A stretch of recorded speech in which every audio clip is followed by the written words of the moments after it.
ఆశయాల ఆఖరి మెట్టు రెండవ భాగం. ఒకటవ భాగంలో యాదగిరి, లక్ష్మి వెనుకబడిన జాతికి చెందిన వాళ్ళు డాక్టర్ కోర్స్ చదవాలని ఎంతో ఆశతో ఉంటారు. ఇద్దరు మెడిసిన్లో చేరుతారు. కథ కొనసాగుతుంది. గిరి వెనుతిరిగి చూశాను. సుధీర్ వచ్చాడు. ఏమిట్రా, ఈ 3 నెలల్లో సుధీర్ నాకు చాలా సన్నిహితంగా వచ్చాడు. మీ రాధ వాలకం చూసావా? అన్నాను. రాధ అధునాతనంగా అలంకరించుకుంటే వీళ్ళకెందుకు దుగ్ధ? మాలాంటి సమస్యలుంటే పిచ్చి ఆలోచనలు రావు. మాట్లాడవేమ్రా, కాలేజీలో అందరికీ తన సంగతి తెలిసిపోయింది అన్నాడు. నిజమా? నా ముఖం పాలిపోయిందేమో. వాడు ఆశ్చర్యపోయాడు. పాపం, డాక్టర్ కావాలనే ఆశతో వెనకబడిన జాతిలో చేరింది. అది అందరికీ తెలిసిందా? నీకు మొదట తెలుసా? గట్టివాడివిరా. నా భుజం చెరిచాడు. మోటు సరసం అన్నాను విసుగ్గా. మీ రాధ కంటేనా? తన వయసు ఎక్కడా? ఆ సూపర్నెంట్ మెహతా వయసు ఎక్కడా? ఏమిట్రా వాగుడు? నా గొంతే నాకు కొత్తగా కఠినంగా వినిపించింది. భలే నటన. రాత్రింబవళ్ళు వాడితోనేరా మీ రాధ సరసం? షటప్. నమ్మకు, నీ కర్మ అన్నాడు. వాడు వెళ్ళాక మెల్లగా బయటికి దాటుకున్నాను. గిరి, లక్ష్మి బస్టాప్లో ఉంది. మీ అమ్మగారి దగ్గరికేనా? అవును అన్నాను ఇబ్బందిగా. ఒరేయ్, 3 నెలలు తిరుగుతున్నావు. పని జరిగిందా? వృధా ప్రయాస. చూద్దాం. ఇది నా సహనానికి పరీక్ష. స్కాలర్షిప్ ఓ సవాలు మన సహనానికి. అయినా నువ్వు విక్రమార్కుడివి అవుతానంటే వద్దని నేనెందుకు వారించాలి? బస్సు రావటంతో లక్ష్మి హడావిడిగా వెళ్ళిపోయింది. నేను హిమాయత్ నగర్లో ఉన్న అమ్మగారింటికి వెళ్ళాను. అక్కడ పిల్లలకి, నౌకర్లకి నేనో జిడ్డుగాడిని, నవ్వుకుంటారని తెలుసు. అయినా లెక్క చెయ్యక హీరోలా గేట్ తీసుకుని లోపలికి వెళ్ళాను. నా అదృష్టం, ఎవ్వరూ లేరు. ధైర్యంగా వెళ్ళాను. నన్ను చూస్తూనే అమ్మగారు ఏడ్వలేక నవ్వినట్లు నవ్వారు. నువ్వు చాలా రెగ్యులర్ స్టూడెంట్లా ఉన్నావు. అన్న సమయానికి వస్తున్నావు. ఈ సాయంత్రం నేను బెంగళూరు వెళ్తున్నాను. 6 రోజులకు వస్తాను. రాగానే మీ అక్క సంగతి మొదట చూస్తాను అన్నారు. ఇక వెళ్ళమన్నట్టు చూశారు. ఈ మాటు నేను ఏడ్వలేక నవ్వి నమస్కారం పెట్టి బయటికొచ్చాను. అప్పుడే గేట్ తీసుకుని అయ్యగారు వచ్చారు. నమస్కరించి ఎప్పటిలా పోబోయాను. అబ్బాయ్ ఆగు. ఆగి వెనక్కి చూశాను. వారు నిలబడి ఉండటంతో నా అడుగు ముందుకు పడలేదు. వెనక్కొచ్చాను. ఈ ప్రదక్షిణలెందుకు చెప్పాను. అతను నవ్వాడు. ఆ నవ్వు హేళనగా అనిపించింది నాకు. మా ఆవిడ డైరీలో రేపే ఉన్నదబ్బాయ్. అది అయ్యే పని కాదు. నువ్వు ఈ ప్రదక్షిణలు ఆపు. అతని వంక పరీక్షగా చూశాను. అబద్ధం చెప్పటం లేదనిపించింది. మా ఆవిడ లాంటి వారంతా న్యూటన్ 3వ సిద్ధాంతానికి ప్రత్యక్ష ప్రమాణాలయ్యా. అతన్ని చూస్తూ అలాగే నిలబడ్డాను. అతను నా భుజం తట్టాడు. అర్థం కాలేదు కదూ? మీ అక్కకు ఉచిత భోజనం లభిస్తే ఒరిగేదేమిటి చెప్పు? అందుకే నిజంగా పని కావాలంటే ఏ ఎమ్మెల్యే గారినో రికమెండేషన్ తీసుకురా. అర్థమైపోయింది. అతనికి ధన్యవాదాలు అర్పించి బయటపడ్డాను. ఆ మాట మొదటే చెప్పొచ్చుగా. కొందరికి తమ ఇళ్ల చుట్టూ మనుషులు కుక్కల్లా తిరగటం ఇష్టమేమో. ఒక విధమైన గొప్పతనం కూడా కాబోలు. ఆవిడను కసిగా గొంతు నులిమి చంపేయాలన్నంత కోపం వచ్చింది. లక్ష్మిని నిరాశావాది అంటాను గాని కొన్ని విషయాలు ఎంత చక్కగా ఊహిస్తుంది. గిరి, యాదగిరి చేతులతో చప్పట్లు కొట్టి పిలిచింది రాధ. చుట్టూ చూశాను. ఎదురు మేడపై నిల్చుంది. ఏమిటిలా వచ్చావు? రోడ్డు మీద నిల్చొని అరవటం ఏం బాగుంటుందని లోపలికి వెళ్ళాను. రా కూర్చుందాం అన్నది లోపలికి పిలుస్తూ. కూర్చోవటానికి సమయం లేదు రాధా అన్నాను అసహనంగా. బస్సు గొడవేగా, పర్వాలేదు, నేనెటు రావాల్సిందాన్నే. మెహతా కారులో వెళ్దాం అన్నది. ఎవడి మెహతా? కోపం కూడా వచ్చింది. ఏయ్, మర్యాదగా మాట్లాడు. మా నాన్న స్నేహితుడు, మన కాలేజీ సూపర్నెంట్. నాన్న స్నేహితుడా? నీ స్నేహితుడా? తీవ్రంగా ఉంది నా గొంతు నాకే. హాయ్, మా గిరి మగవారి జాబితాలో చేరాడు. రాధ కిలకిలా నవ్వింది. వస్తాను. చటుక్కున వెనుదిరిగాను. గిరి ఆగు అన్నది. నేను తొందరగా ఇంటికి వెళ్ళాలి. త్వరగా బస్టాండ్ వైపు వెళ్ళాను. అక్కడ నిల్చున్న మనసును ఆవరించుకున్న జుగుప్స పోలేదు. బస్సు తొందరగా వచ్చి ఆ పరిసరాలకు దూరంగా వెళ్తే పారిపోతే బావుండును. నా కోరికే ఎప్పుడు తీరిందని ఇప్పుడు తీరటానికి బస్సు రాలేదెంతకీ. భలే వాడివి, అలక సాగించావన్నమాట.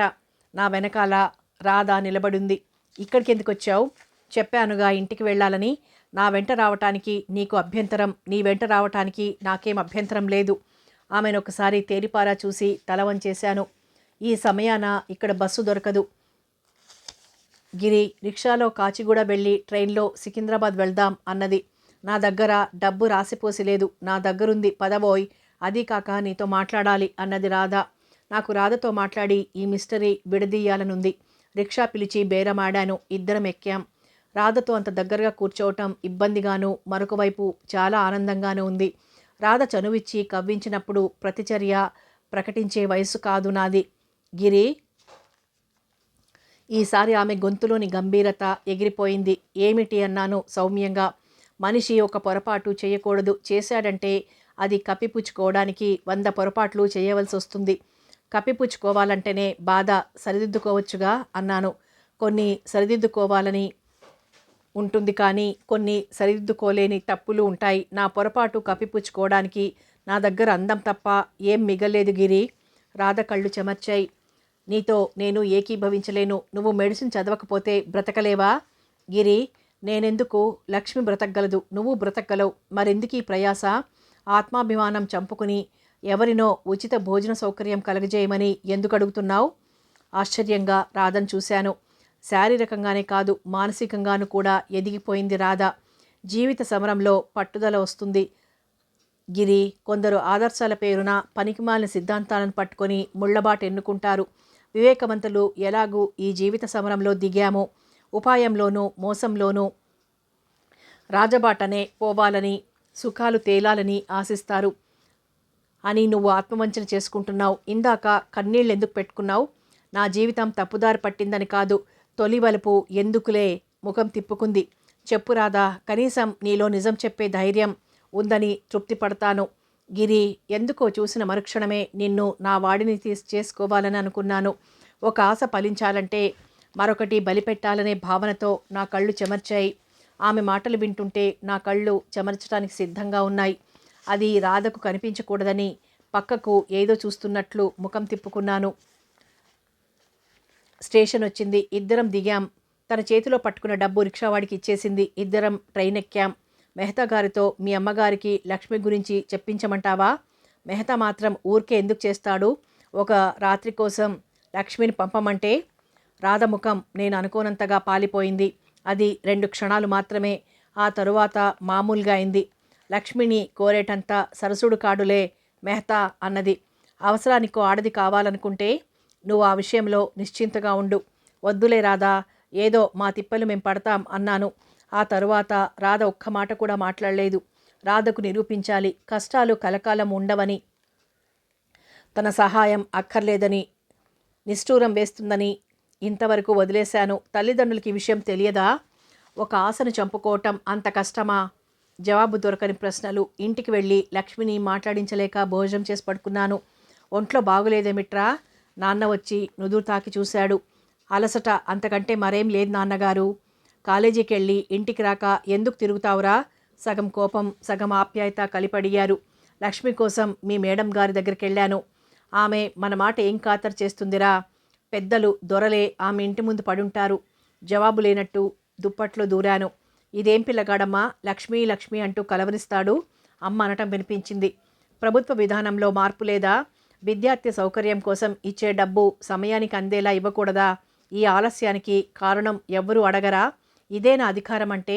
ఇదేనా స్వతంత్ర భారతంలో పౌరులకు లభించిన సౌకర్యం?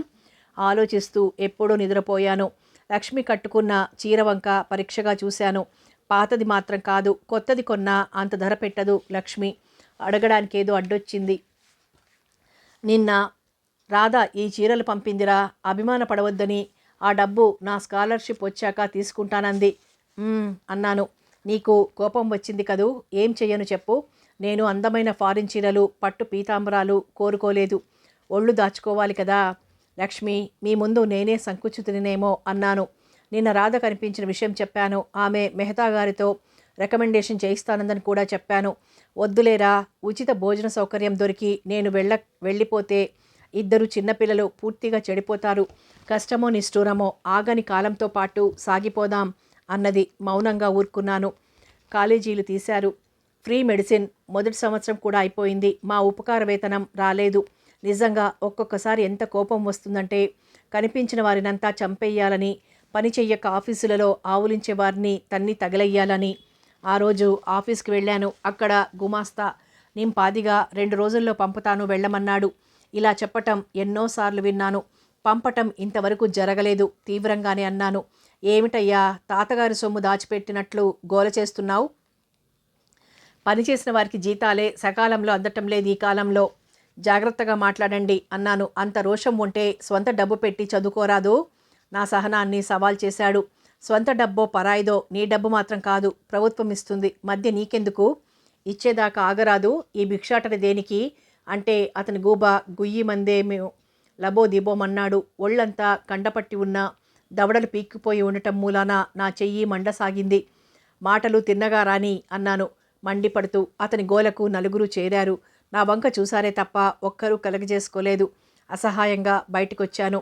మర్నాడు కాలేజీకి వెళ్ళగానే ప్రిన్సిపాల్ గారి దగ్గర నుండి శ్రీముఖం వచ్చింది. అది నేను అనుకున్నదే కానీ పెద్దగా ఆశ్చర్యపోలేదు. ఎందుకు ఇంగ్లీష్లో అడిగి నా తొడ మీద పొడిచింది రాజ్. తర్వాత చెప్తానని లేచాను. అందరికీ నన్ను పిలవడం ఆశ్చర్యంగానే ఉంది. పాఠ్యేతర విషయాలలో ఆసక్తి గలవారినో లేక గల్లంతు చేసేవారినో పిలుస్తారు. నా పేరు ఎప్పుడూ ఆ లిస్టులోకి రాలేదు. త్వరగా బయటపడ్డాను. ఆయన గంభీరంగా చూస్తున్నారు. నమస్కరించా. కూర్చో. కుర్చీ లాక్కొని కూర్చున్నాను. నిన్నే. ఆయన అడగకుండానే జరిగిన సంగతి చెప్పాను వివరంగా.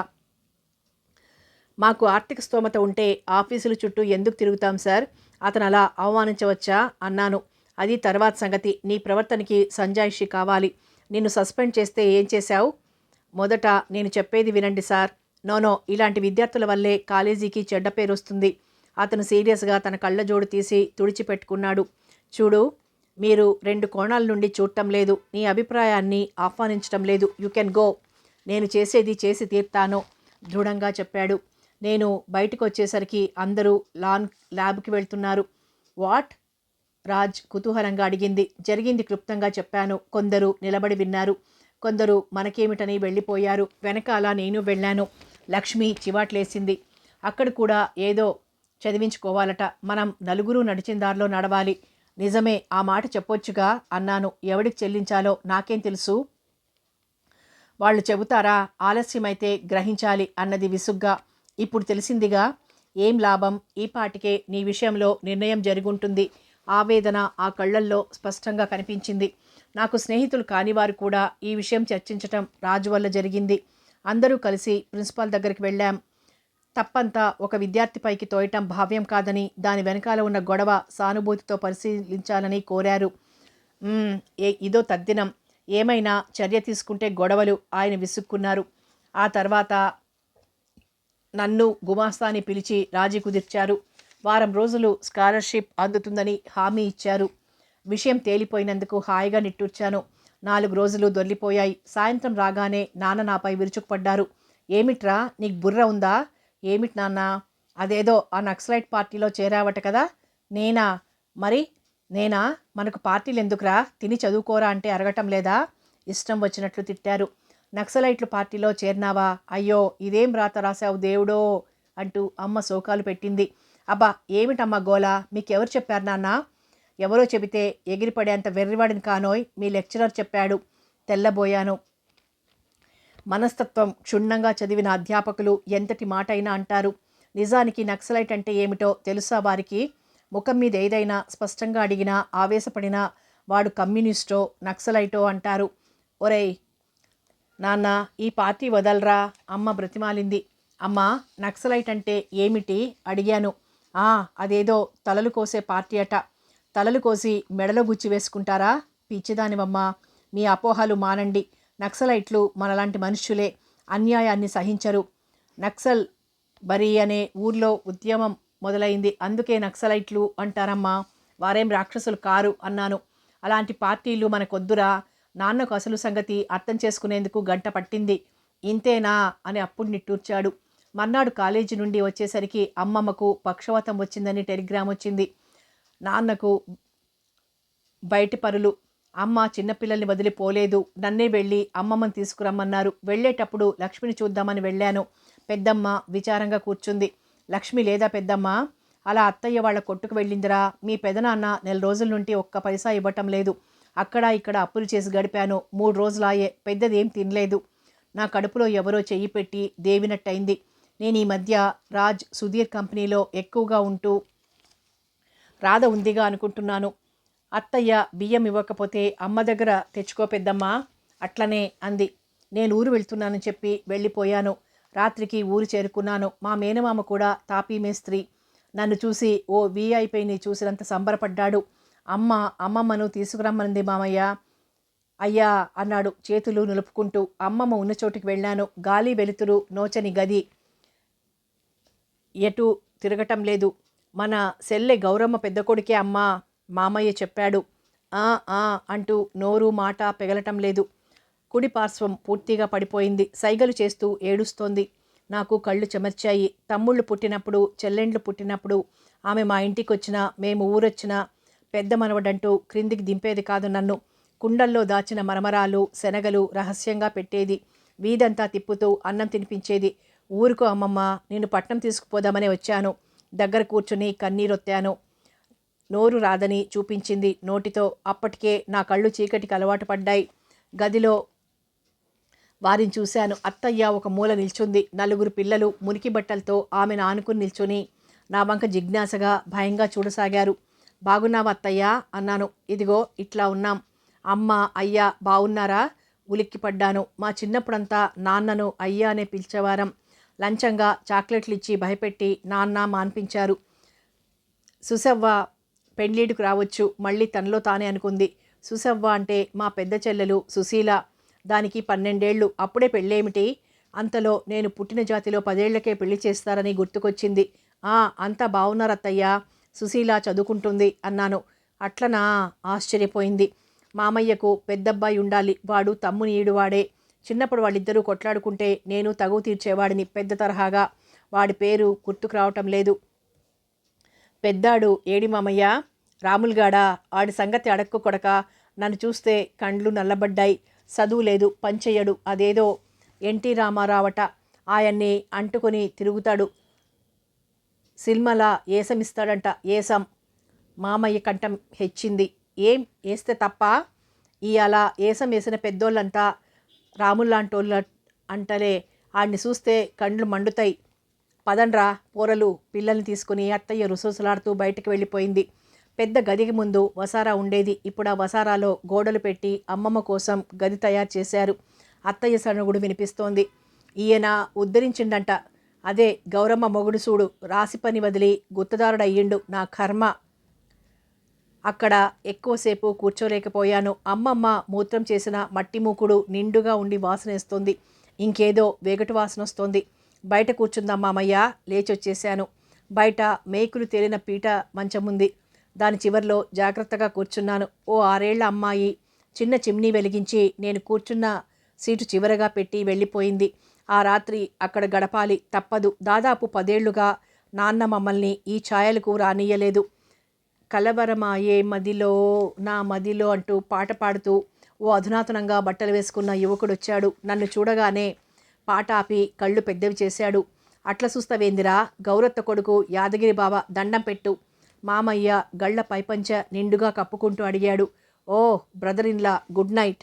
వాడి ధోరణి చూస్తే నవ్వొచ్చింది. వీడేనా రాములు? కాదు, ఎన్టీ రామారావు అనుకున్నాను. ఏరా బాగున్నావా? ఆల్ రైట్గా ఉన్నాను. మీకు టెలిగ్రామ్ కొట్టింది ఎవరనుకున్నావు? The great Ramulu. No NT Rama Rao. అవునా? అరే హీ యూ నో? అన్నట్టు బ్రదర్ ఇన్లా తాజా వార్త. రామారావు జమునను పెళ్లి చేసుకుంటున్నాడట. ఎవరు చెప్పారు? వచ్చిన కోడలు వచ్చింది. సినిమా చూశాం. అక్కడో ఫ్రెండ్ కనిపించాడు. He is Rama Rao's cousin. అతను చెప్పాడు. అతను నీకు వేషం ఇప్పిస్తానన్నాడా? అతను ఒక్కడే ఏమిటి బ్రదర్ ఇన్లా, బోలెడు మంది తెలుసు. వచ్చిన రోల్ రావాలిగా.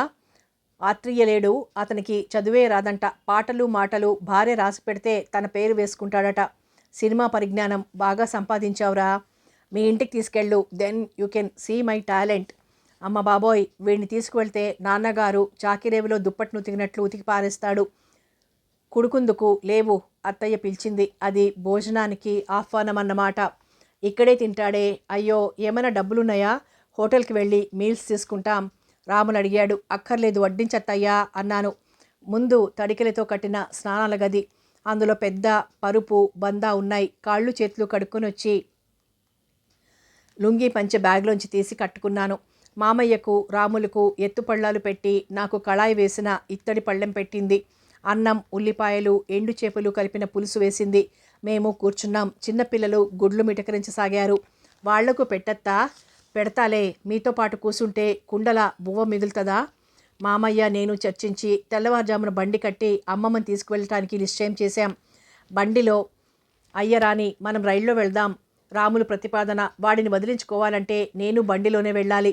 మామయ్య ఒక్కడు ఎలా వస్తాడు? దారిలో అమ్మమ్మ గాబరా పెడితే అన్నాను. ఇద్దరం ఇప్పుడే ఎందుకురా, నేను వచ్చినాక నువ్వు పోదువులే అన్నాడు మామయ్య. వాడింకేం మాట్లాడలేదు. భోజనం కాగానే మామయ్య ఇచ్చిన గొంగళి సగం పరుచుకొని సగం కప్పుకుని పీట మీద పడుకున్నాను.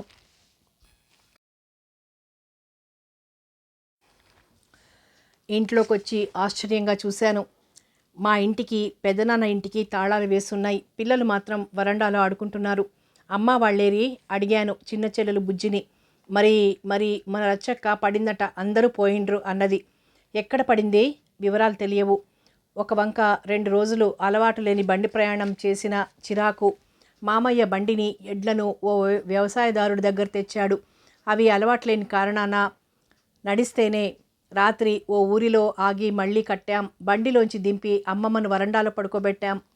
ఇంతలో పక్క ఇంట్లోని వడ్రంగ పనిచేసే సాయిలుంటాడు. అతని భార్యను పిలిచి మామయ్యకు అమ్మమ్మకు అన్నం పెట్టమని చెప్పాను. ఆవిడకు లక్ష్మి పడిందని తెలుసు, ఎక్కడా ఏమిటని తెలియదట. అమ్మ రాగానే బియ్యం ఇప్పిస్తాను అన్నాను. అదేం మాట, ఒకరిని ఒకరం ఆదుకుంటే తప్ప అన్నది. ఆమెకు కృతజ్ఞతలు చెప్పి బట్టలకుండే దుమ్ము దులుపుకొని బయలుదేరాను. ఎక్కడికి వెళ్ళాలి? సికింద్రాబాద్ స్టేషన్లో బస్సు దిగాను. కిళ్ళీ నములుతూ రాధ తండ్రి రామనాథం గారు కనిపించారు. ఆయన నా దగ్గరికి వచ్చారు. కంగ్రాచ్యులేషన్స్, నువ్వు దెబ్బలాడినందుకు స్కాలర్షిప్ ఇప్పటికైనా వచ్చిందోయ్. వచ్చిందా? నీకు తెలియదా? నిన్ననే రాధా లక్ష్మి తెచ్చుకున్నారు. వెధవ రూల్సు. ఒక్క స్కాలర్షిప్ వస్తే మరొక చోట తీసుకోకూడదట అన్నాడు. వెళ్తానండి, పనుంది. వెళ్ళు, మర్చిపోయాను. 9ంటికి రాధ ఫోన్ చేసిందోయ్, లక్ష్మి పడిందట. ఎక్కడ, ఎప్పుడు? వివరాలు నాకు తెలియవు. స్కాలర్షిప్ రాగానే చిన్నపిల్లలకి రింగులు కొంటానందయ్యా. క్లాస్ కాగానే ఆఫీస్కి వస్తానంది. రాలేదు. ఎదురు చూడకు, లక్ష్మితో ఉస్మానియాకు వెళ్తున్నాను అందయ్యా. చాలా థ్యాంక్స్. గబగబా ఉస్మానియా ఆసుపత్రికి వెళ్ళే బస్సులో వెళ్ళి కూర్చున్నాను. ఆలోచనలు ఈగల్లా ముసురుకున్నాయి. ప్రభుత్వం ఇచ్చే స్కాలర్షిప్పులు ఆలస్యం, అందులో సద్వినియోగం అయ్యేవి ఎన్ని? రింగులు బట్టలు కొనుక్కునేవారు కొందరు. లక్ష్మి లాంటి వారికి తొందరగా దొరకదు. ప్రభుత్వం ఇవ్వడానికి ప్రజలు దుర్వినియోగానికి భలే పొత్తు కుదిరింది. బస్సు అఫ్జల్గంజ్లో ఆగగానే దిగాను. అటు ఇటు తిరిగి ఎవరు వెళ్తాడని గౌలిగూడ నుండి వచ్చే దారిన ఓ గేటుంది, అటు నుండి వెళ్ళాను. మా వాళ్ళందరినీ పోస్ట్మార్టం గది ముందు చూసి ఆశ్చర్యపోయాను. అంతలోనే తెల్లగుడ్డలో చుట్టబడిన ఆకారాన్ని ఆశ్చర్యంగా చూశాను. ఎంతమందిలో ఉన్నా గుర్తించగలను, అంత సాన్నిహిత్యం మాది. లక్ష్మి, ఒక్కంగాలో వెళ్ళాను. నా కేక హాస్పిటల్ అంతా ప్రతిధ్వనించవచ్చు. లక్ష్మి, ఏమిటిది? నాతో చెప్పు. లక్ష్మి. ఈసారి ఒక్కసారిగా అమ్మ పెద్దమ్మ ఏడ్పులు వినిపించాయి. పాలిపోయిన లక్ష్మి ముఖం చేతులతో తడిమాను. నిర్జీవంగా ఉంది. గిరి, రాధా, రాజ్ చేతులు పట్టి పక్కకు లాగారు. కన్నీటి మధ్య మసకమసగ్గా దాదాపు నా క్లాస్మేట్స్ అంతా కనిపించారు. రాధ ముఖం కూడా ఉబ్బి ఉంది. చేయి విదిలించేశాను. చెప్పు రాధా, లక్ష్మికి ఏమైంది? పడింది గిరి, పడింది. వింటూనే ఉన్నాను. ఎలా పడింది? నా గొంతు అసహ్యంగా విసుగ్గా ఏడ్చినట్లు వినిపించింది. కాలేజీ మెట్ల వద్ద జారింది గిరి. జారి పడితే ప్రాణం పోతుందా? అరిచాను. వెళ్ళి లక్ష్మి శవాన్ని కుదపసాగాను పిచ్చివాడిలా. లక్ష్మి, మనిద్దరి మధ్య దాపరికాలు లేవు. ఒక్కసారి మాట్లాడు. ఏం జరిగిందో చెప్పు. నువ్వే నిజం చెప్పాలి నాకు. గిరి, డోంట్ బి సిల్లీ. సుధీర్ వచ్చి పక్కకు లాగాడు. లక్ష్మి శవాన్ని జీపులో పెట్టారు. మరోసారి గొల్లుమని ఏడ్పులు వినిపించాయి. నన్నెవరో బలవంతంగా టాక్సీలో ఎక్కించారు. అందరం పురాణా పూల్ మీద దిగాక గాని నాకు తెలిసి రాలేదు లక్ష్మి అంతిమయాత్రని. ఆమె పోయిందంటే నమ్మలేకుండా ఉన్నాను. శవాన్ని సిమెంట్ చప్టా మీద పెట్టారు. వెళ్ళి జీవం లేని లక్ష్మి తలను ఒడిలో పెట్టుకొని కూర్చున్నాను. మేము కన్న కలలు, ఆశలు ఒక్కొక్కటే గుర్తుకొచ్చి కన్నీటి బొట్టుగా రాలిపడసాగింది. అమ్మ, పెద్దమ్మ, పెదనాన్న, నాన్న అందరూ లక్ష్మి శవం చుట్టూ చేరారు. శోకాలు పెడుతున్నారు. చూడండి బాబాయ్, పోయిన లక్ష్మి తిరిగి రాదు. భూస్థాపితం చెయ్యాలా, దహనమా? ఆరిందాలా? రాధ అడుగుతోంది నాన్నను. మాలో పెళ్లి కాని పిల్లలకు దహన సంస్కారాలు చెయ్యరమ్మా, భూస్థాపితమే. నాన్న కళ్ళొత్తుకున్నాడు. పెదనాన్న, తీరిందని కక్ష. ఒక్కనాడైనా చదువుకుంటున్న కూతురు కదా అని మంచిగా మాట్లాడావా? ఆడపిల్ల అనేవాడివి. లక్ష్మి ఒళ్ళు నిమురుతున్న చేతులను దూరంగా తోశాను. అట్లనకురా, పాపిష్టోణ్ణి. నా తల్లి చావు కోరుతానా? పైగుడ్డ నోట్లో కూకుని బావురుమన్నాడు. లక్ష్మిని తీసుకువెళ్ళి భూస్థాపితం చేస్తుంటే రాయిలా నిలబడిపోయాను. అందరూ ఏడుస్తున్నారు, మట్టి వేస్తున్నారు.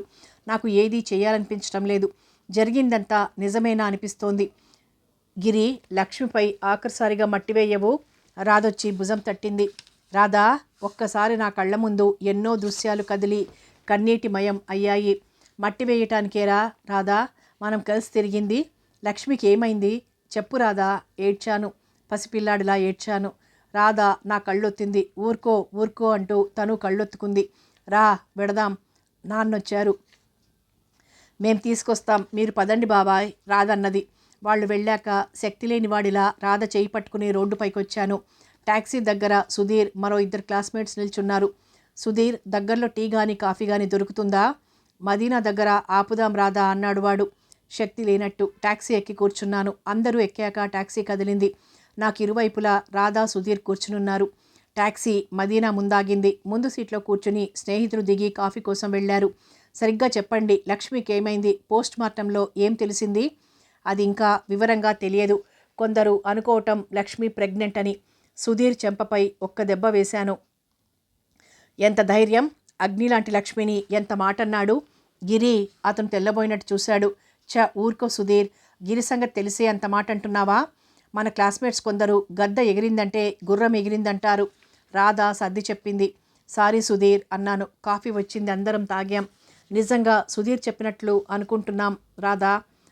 అనుకుంటారు, నరం లేని నాలుక అన్నది రాధ. నమ్మలేకపోయాను. మా ఇద్దరి మధ్య దాపరికాలు లేవు. లక్ష్మి తనను అసభ్యంగా మాట్లాడిన వారిని గూర్చి కూడా తనతోనే చెప్పింది. ఇంటి దగ్గర దింపి నన్ను బాధపడొద్దని వారు వెళ్ళిపోయారు. ఇంటి దగ్గర ఇరుగు పొరుగులు చేరారు. పెద్దమ్మ, అమ్మ ఏడుస్తున్నారు. సుశీల బడి నుండి వచ్చిందేమో, అందరికీ టీలిస్తోంది. యాది, స్నానం చేయబేటా. నాన్నగారి ఆదేశం ప్రకారం బావి దగ్గర స్నానం చేశాను. తలెత్తాను. రెండిళ్ల మధ్య దడి దగ్గర లక్ష్మి నిల్చుంది. ఆశ్చర్యంగా చూశాను. ఒరేయ్ త్వరగా రా మాట. వెళ్ళాను. లక్ష్మి నా చేతిలో 2 మిరపకాయ బజ్జీలు పెట్టి పారిపోయింది. వెనుదిరిగాను. మళ్ళీ పిలుపు. గిరి, మా హెడ్ మిసెస్ నన్ను మార్వెలస్ గర్ల్ అందిరా. ఇంగ్లీష్ గ్రామర్ నాకు బాగా వస్తోందని మెచ్చుకుంది. పోవే కోతలు. ఒరేయ్, నీ దగ్గర కోతలు కోస్తానట్రా? నాకు స్నేహితుడివి, ఆప్తుడివి అన్నీ నువ్వేరా. మా బడిలో బోండంగాడు. మొదట గాడు గీడు అనొద్దు. వస్తాను, అమ్మ పిలుస్తుంది. వెళ్ళిపోయింది. వెనుదిరిగాను. మరో అభ్యర్థన. రాత్రంతా నాన్న తిడుతూనే ఉన్నాడ్రా. కాస్త ఈ ఎస్సే కాపీ చేసి పెట్టు. చేయి చాచాను. అక్కడేం లేదు. అదంతా నా భ్రమని, గడిచిన సంఘటనలు నాలో అంతర్లీనమై ఉన్నాయని, అవే కళ్ల ముందు లీలగా కదిలి మాయమవుతున్నాయని అర్థమైంది.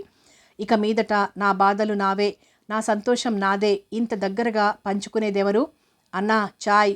సుశీల గ్లాస్ పట్టుకొని నిల్చుంది. నిట్టూర్చి వెళ్ళాను. లక్ష్మి గర్భవత. నమ్మరాని విషయం.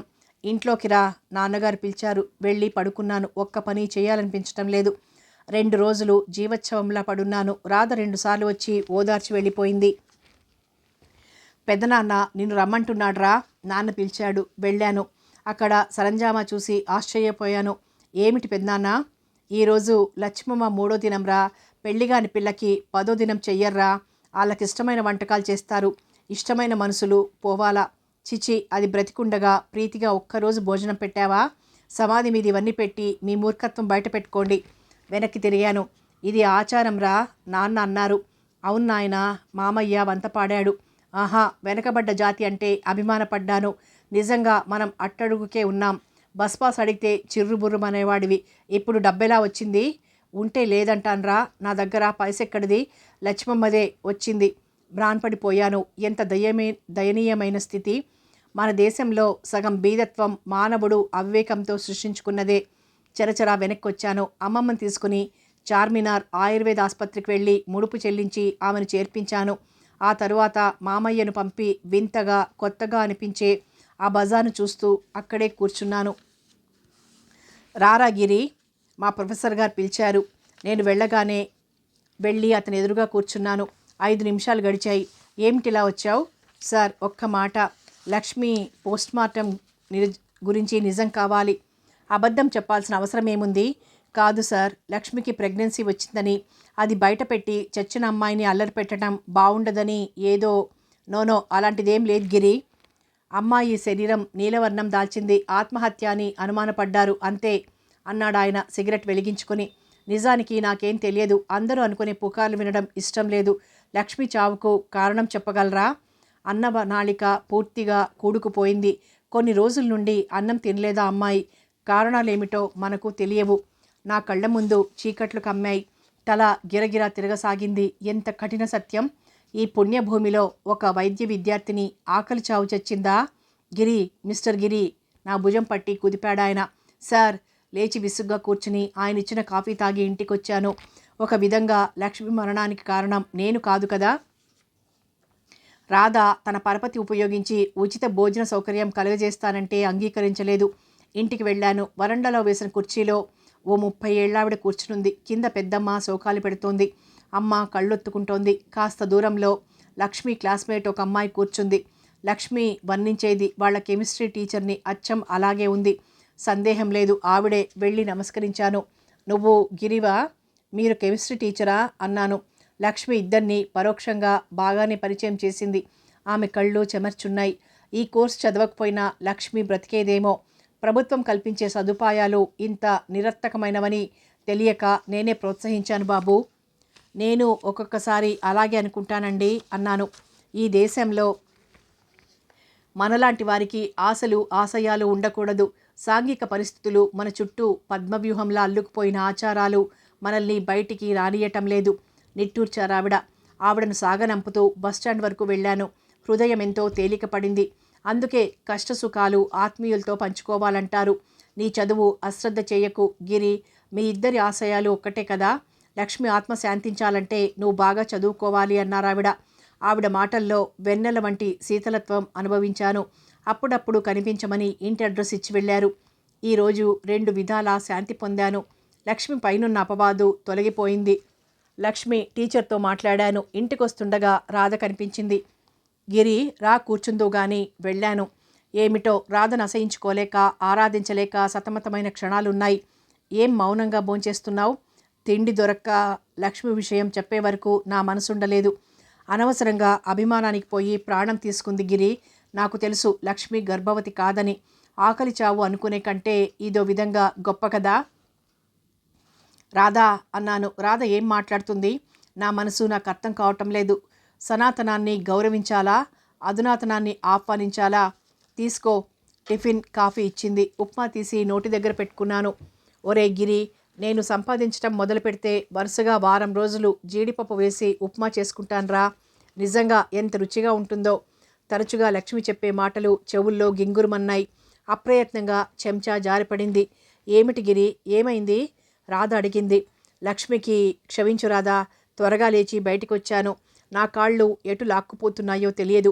గమ్యం ఆలోచించకుండా వెళ్తున్నాను. అకస్మాత్తుగా నా వెనుక కీచు శబ్దమైంది. ఉలిక్కిపడి చూశాను. సంధ్య చీకట్లో కారులో మనిషి సరిగ్గా కనిపించలేదు. ఏయ్ mister, do you want to die? మృదువైన కంఠం వినిపించింది. పరీక్షగా చూశాను. నువ్వా రాజ్? ఎస్. ఇదర్. ఆశ్చర్యంగా చూసింది. నాకేం తోచటం లేదు రాజ్. Get in. ముందు సీట్లోకి ఆహ్వానించింది. ఎక్కాను. ఓ ఖరీదైన హోటల్కి తీసుకువెళ్ళింది. ప్లీజ్, నాకేం తినాలని లేదు. I see. మళ్ళీ ఇద్దరం కారెక్కి మారేడ్పల్లిలో ఉన్న వారింటికి వెళ్ళాం. రాజ్ తల్లిదండ్రులు ఇంటి దగ్గరే ఉన్నారు. ఆమె ఒక్క తమ్ముడు సైనిక్ స్కూల్లో చదువుకుంటున్నాడట. వాళ్లకు నమస్కరించాను. పంజాబీలు పూర్తిగా ఆంగ్లేయులం అనుకుంటారు. ఆ ఇంట్లో రాజ్కు పూర్తిగా స్వేచ్ఛ ఉంది. ఆడ మగ స్నేహితులు ఎవరైనా సరే ఆమె ఉండే గదికి వెళ్ళొచ్చు. మమ్మీ, సెండ్ సమ్ బోలే పటారే అన్నది. మేము గదిలోకి వెళ్ళిన 10 నిమిషాలకు మెత్తగా ఉడికించి మసాలా చల్లిన శనగలు, పూరి లాంటిదే కాస్త మందపాటి పూరీలు తీసుకొచ్చి బల్లపై పెట్టి వెళ్ళాడు నౌకరు. తీసుకో.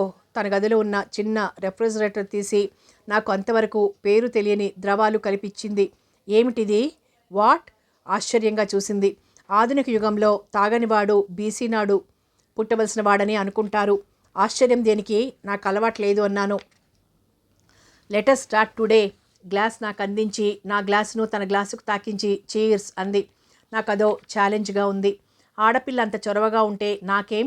తీసుకున్నాను. ఒకటి తర్వాత ఒకటి గ్లాసులు నింపుతూనే ఉన్నాను. ఖాళీ చేస్తున్నాను. గిరి, కొంచెం తిను అన్నది అవి ముందుకు తోస్తూ. ఏదో తిన్నాను. తేలిపోసాగింది శరీరం. ఆనందంగా ఉంది. నన్ను నేను మర్చిపోసాగాను. అందరూ మర్చిపోవాలనే తాగుతారా? రోజు ఇలాగే ఇవ్వు అన్నాను. రాజ్ కిలకిలా నవ్వింది. రాజ్ నవ్వకు, నాకు అదోలా ఎలాగో ఉంది. ఎలా? నా పైకి వంగింది. మరుక్షణం రాజ్ నా కౌగిట్లో బందీ అయిపోయింది. నా చేతులు ఆమె శరీరంలో రహస్యాలు వెతుకుతున్నాయి. రాజ్ నన్ను తోసి లేచింది. Please Raj, let me close the door. తలుపు వేసింది. ఆగలేనట్లు ఆమెను చుట్టివేశాను. అప్పటికి నా వయసు సరిగ్గా 20 దాటి 7 నెలలు. ఆ రాత్రంతా అక్కడే నిద్రపోయానని తెల్లవారాకు తెలిసింది. చన్నీటి స్నానం చేసి వేడి టీ 2 కప్పులు తాగాక దిమ్ము వదిలింది. ఎక్కడికి వెళ్ళావే బేటా? నాన్న ప్రశ్న. యాదగిరీంద్ర, నీ పేరు పెట్టుకున్నాం, వాడిని నువ్వే చూడు తండ్రి. అమ్మ దండం పెట్టింది. అందరి ప్రశ్నలు భరించలేక మెల్లగా వరండాలో ఉన్న కుర్చీలో కూర్చున్నాను. ఒక స్నేహితునితో సరదాగా షికారు వెళ్ళాను నాన్న. వెళ్ళిన చోట టైర్ పంచర్ అయింది. అది బాగయ్యే వరకు ఆగాను అన్నాను. అబద్ధం ఆడటం కూడా ఎంత బాగా ఆడానో. అందుకే అంటారు కాబోలు, ఒక తప్పు చేస్తే దాన్ని కప్పిపుచ్చడానికి ఎన్నో తప్పులు చెయ్యాలని. అందరూ ఇంతేనా అన్నట్లు ముఖం పెట్టి వెళ్ళిపోయారు. రాధ ఇంటి నుండి కబురొచ్చింది, నా ఆచూకీ తెలిసిందా అంటూ. వచ్చాను, సాయంత్రం వస్తానని ఆమె తమ్ముణ్ణి పంపాను. అమ్మ నాన్న మాటిమాటికి కళ్ళొత్తుకోవటం కనిపించింది. మొదటిసారిగా చెల్లెళ్లతో తమ్ముళ్లతో హృదయం విప్పి ప్రేమగా మాట్లాడాను. బుజ్జిని ఒడిలోనే కూర్చోబెట్టుకున్నాను. ఆ పూట పెద్దమ్మ వాళ్ళంతా మాతోనే భోజనాలు చేశారు. రాత్రి సంఘటన ఎంత మర్చిపోదామనుకున్నా మర్చిపోలేకపోతున్నాను. తప్పు చేసిన వాడిలా అమ్మతో నాన్నతో మాట్లాడలేకపోయాను. జీవితంలో అనుకోని మలుపులు ఎన్నో తిరుగుతాయి. సెక్సు, ప్రేమను గూర్చి మరి 16 ఏళ్లప్పుడు ఆలోచించానేమో కానీ అసలు ఇప్పుడు అలాంటి ఆలోచనలు కోరికలు కలగటం లేదు. అలాగే మా వీధిలో తాగి వచ్చి భార్యలను తన్నేవారిని చూసి ఏవగించుకునేవాడిని. నేనే ఒకరోజు తాగి నన్ను నేను మర్చిపోతానని కల్లో కూడా ఊహించలేదు. మన భవిష్యత్తు మన చేతిలో ఉందనుకోవడం భ్రమకాక మరేమిటి? ఆలోచిస్తూ నిద్రపోయాను. కథ కొనసాగుతుంది.